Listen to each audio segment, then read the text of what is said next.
Eto na yung port ng San Ricardo. Ayan, barko na sasakyan namin. Gateway to Mindanao na to. Diretso. Ayan, Katlong linya, sir. maliit lang. Katlong linya. Ito yung barko na sinakyan namin dito sa San Ricardo. Ayan, wait lang. Ito yung mga sasakyan, patawid na ng Mindanao to guys. Tingnan natin, ito yung barko, maliit lang, parang batel.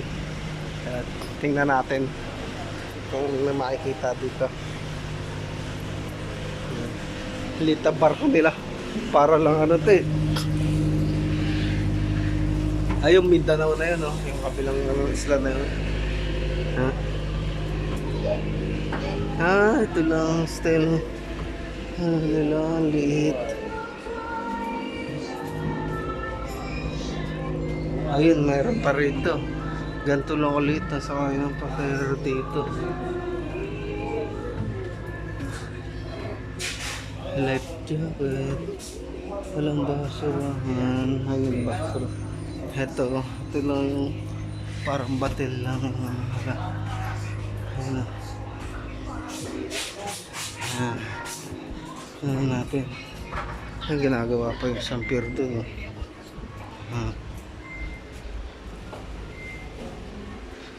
Hoy, Brad. Sana sa Occidental Mindoro. Oh. Ito yung ganito lang kalaki, oh, parang pahakot ng coal. Sasakyan dito. Ito yung pinakadulo ng Leyte. San Ricardo. Ay, San Ricardo Port to. Ayun, ginagawa pa. Kabilang isla nandun, Mindanao na yun. Siargao. Yung isla na yun, Siargao na yun, Siargao Island na yun. Ito, Leyte to. Mga isang oras siguro to. Pag ganito medyo mabagal tong barko na to eh. Mindanao na yun. Ito, Leyte. Mga 1 hour. And, okay, nakita nyo na guys. Ito na yung pinakadulo ng port ng Leyte dito, San Ricardo. Meron doon sa isa, Liluan, dinaanan namin, pero dito kami sumakay.